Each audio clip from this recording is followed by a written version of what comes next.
Hello. Hi, I'm good, man. How are hi. you? It looks like you're in a bunker somewhere. Yes, I'm in my studio in the basement. Yeah, This is your creative space. exactly. That's where I'm making all my music. I'm here since like maybe 3 months.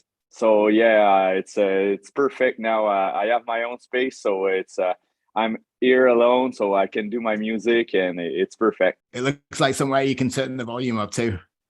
Yeah, exactly. Yeah, I rent a special space, which is like it's all the basement. It's all a music studio.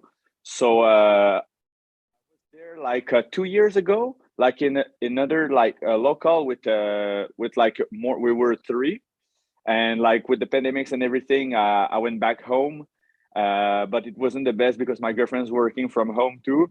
So now I decided to rent like my own space, and it's like the best decision I've made this year, I think. Yeah, I'm sure your girlfriend probably agrees. Yeah, sure too. Yeah, it's good for both of us.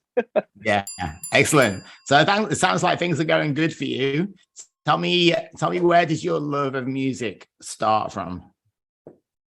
It starts like what I was when I was pretty young because my father is a DJ too, so he's doing music since he's 13, and at the age of like mid 20s, he just like he construct his own reception hall.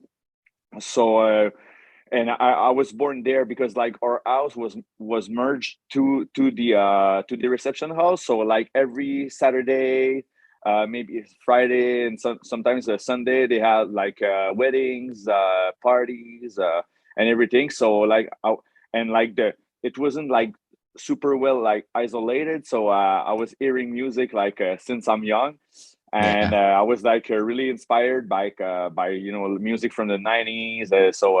By disco, more like dance from the 90s, even rock and everything. So it starts from like long time ago, and like I was always like listening to many genre of music all my life, and always been into music, but mostly as a fan. And like around 2000 maybe 8, it was like the electro era, like with DJs like Justice, like Bloody Beetroots, it's so like Boys Noise and everything. It was like a new movement. Like DJ were like rock stars, if we can say. Like it was like it was a new. It was like a different, complete genre. So and I yeah, really get into it. And I was like, okay, me too. I want to DJ too. But I was living like I'm born. Just to be clear, I'm not born in Montreal. I'm born in Joliette. It's like a little city, 1 hour and a half from Montreal. And so I started DJing there, and me and like my two friends, but it was like really niche. This music, like nobody understand what we're doing, but that was the point. That was good. So we were going like to Montreal like every week to see shows and everything. So that's where I start like to DJ a bit, and I went to university, so I continue like to DJ more as a hobby, but like I was like really into music, but more as a hobby. And after university, I had like a job and everything. And one day I was just like, okay, if I want to make music as a living, I have to do it now. So I decided to drop my job and like start. I was already like producing a bit, but more it was like you know not professionally. So after this I went like to school. I learned, I take some some lessons, and like doing practicing, listening to tutorials and everything. So I really get into music and start to do my own production, which is what's not that good at start, but always focusing like on to have like better productions, and always grinding, working harder. And like so I which with this, and I was like DJing a bit everywhere. And so like, but now you know uh, I just like dedicate like all my time to music. So right now where I'm into, I'm making my own music. I also make some music for 3D artists. I'm the sound designer for Fakhrinder. Is called. Is a 3D artist.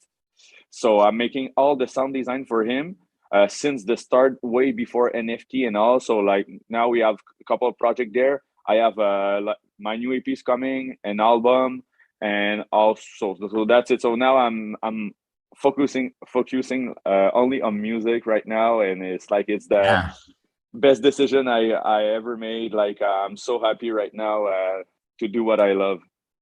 Amazing. Well, you mentioned your dad was a DJ. Did your dad let you use his decks? Yes, for sure. But like at this time, like it started like with some vinyls when I was born. After this, it was like more CDs. After like mini CDs, and after it switched like to digital. Like yes. But I was like I was looking at him like doing like his thing, but I never like when I was younger, like trying to touch something. I was like plugging and unplugging, like to listen music, like in the reception hall. But like I've never like play with like his own thing. But right now, yes, when he come to Montreal or I go there, like we're showing us some music, and like we. Like my ultimate goal is to invite him like to a night so we can do like I'll be so proud to have my father with me playing. It will be like a dream for me, so we'll make it happen soon. Amazing. So you mentioned you've got new music coming in. I know you dropped a track this week. So it was the second single of my upcoming EP called Vortex, signed on KooKoo Afterdark. So I had my first one like maybe a month and a half ago. So it's this one, and September 9 is going to be the release of the whole EP. So how many tracks are on the EP? It's a 4-track EP. It's not a big EP, but it's a 4. It's this one is more like club oriented, festival oriented. It's more like banging house techno music. It's for it's for crowd. So we've heard 2 of the songs so far. Do those give an idea of the other songs that are on the EP, or is there something different on the EP after that we haven't heard yet? What I can say, it's like it's an old package. So yeah, it's pretty similar. Yeah, I have another one like it's a little bit smoother, but still like house music, and the other one like it's hard hitting a bit. Yeah, so it's pretty in the same vibe for this EP. My other EP was like all another vibe too, and this one is like that's why I prefer like to put like these 4 songs together, because it was a good match. And you mentioned it's hard hitting, and Pantera is pretty hard hitting for sure. and you also mentioned that your musical taste growing up was you were into all kinds of music. And then I noticed that Pantera, you got the influence from the band Pantera. Yeah, which exactly. A lot of people might be surprised to hear you say that. So tell me about that. Because like when I was like in high school, I was like really into like hardcore music. I like the rock, metal, and everything. So yeah, I was listening to like As I Lay Dying, Metallica, Atreyu. Like I was like really like into this vibe, and like Pantera was a bit young when like all the like their songs came out. But after this, when I really like get into like more rock music and everything, like Pantera became one of my best band. Like I like this energy and everything, and like the story around this, like so, and like I think they have like a strong energy. And I was like listening to this track because like I was doing my EP and like starting doing this track, and it was like pretty hard. And I was listening to my music, and I just it was on shuffle, and it was like on a it just go on the walk by Pantera, and I was like, oh shit, like this track is like there's nothing like this track. It's so the energy is so big. So and when I was doing this track, remembers me like a bit this energy, like it's driving. So and I had the more like organic sound. So I was like, oh, maybe like Pantera could be like a good merge for. So it was like a super like spontaneous, like it is. So and I was like, okay, good, like it's Pantera, that's it. So that's the story behind this. Did you know that they're going to be touring again, Pantera? Yeah, that's what I heard. Yeah, exactly. They have, I know. the new guitarist and everything. So yeah, for sure. If they come to Montreal, for sure I'll be there. You're not originally from Montreal. How long have you been in Montreal? It's 10 years. Yeah, this year marks 10 years that I'm in Montreal. I was there for university and never left. So yeah, now it's my city. I really love Montreal. It's a good And city. Love the vibe. Do you think being based in Montreal affects your sound?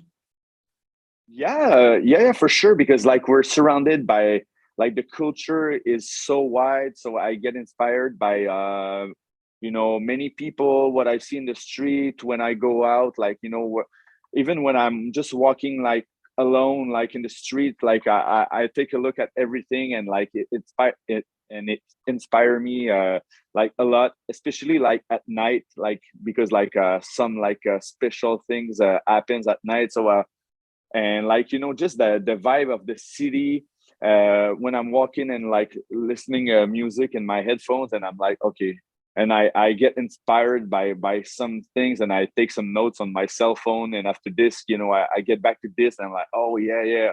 So it's like a super abstract notes and everything, but like when I'm get back into production, sometimes I'm just taking a look at the words that I wrote, so I'm like, oh shit. So I have like some ideas, like Montreal is it's something special here. Do you have any places that you really like playing the most in the city? My favorite venue to play, it's for sure I like the Newspeak. It's on Sainte Catherine and Sainte Elizabeth. It's upstairs, and it's like it looks like a warehouse. It's like it's straight concrete everywhere. Yeah, so it's super good to play there. Also Francesco's, it's a new place in the old Montreal, and like it's music, electronic music oriented too, so it's super good. I never played at Stereo, but it's like a mythical place from Montreal, like oh yeah, I played there.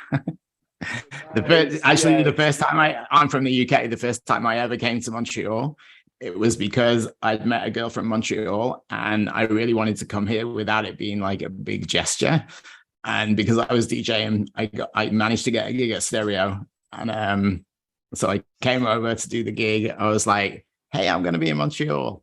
And that was my first time in the city. And now we're married. And that's why I live here. Wow. Hey, congrats. It's a super nice story. Yeah, Nice. it's a great club. Stereo is, like, as you say, is kind of a legendary club. I'm sure it's not going to be long before you play there. I heard that one of your tracks was played at Space in Miami, right?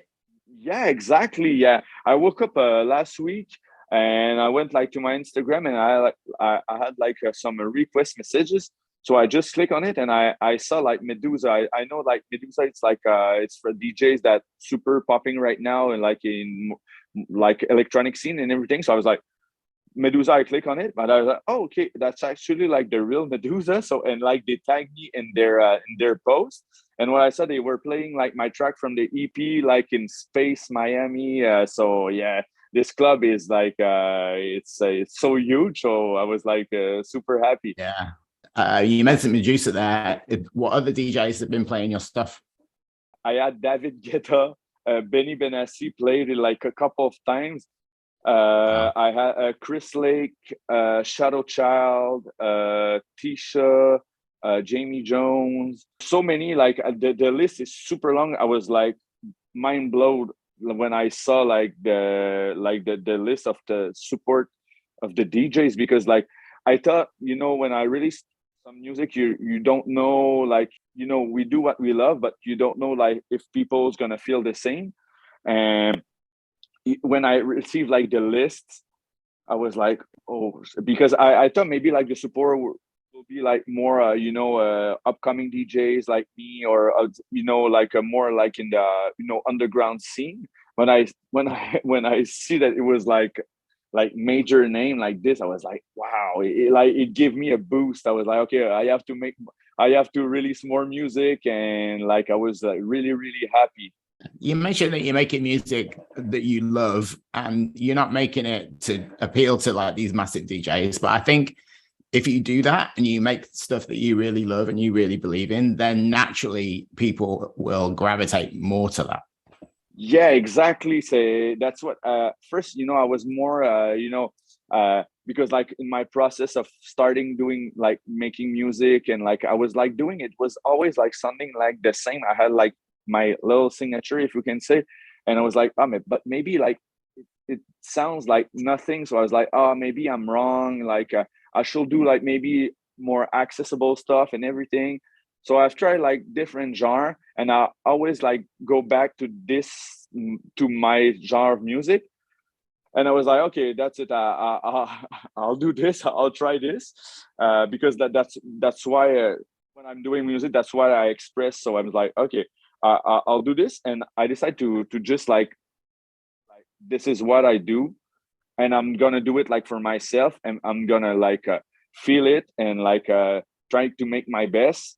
And right now I'm super happy that like people like relate to my music. So I'm sticking to like to this genre. So yeah, it's a good feeling. It's nice to do what we love, and like if people can like it too, it's the best of both worlds. So speaking of genres, and I don't really like genres that much, but if you had to put yourself in a genre, which one would you? I would say like I said the other day, I said 90s avant-garde. So it's like it's inspired from the 90s and like 2000, but like with the sound and the modernity of like today, of like more than today, more like 2030.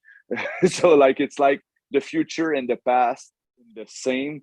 And what I always do is like my trademark right now, because like I was always like when I was doing posts like I'm playing there, like come see me tonight, I'm playing there if you're down. And I was always like, because in French I was like, I'm gonna drop some gros kick sale, so which means like dirty fat kick, it's like so it, and like everyone like came to my show, like my friends and everything was like, oh yeah, drop ton gros kick sale.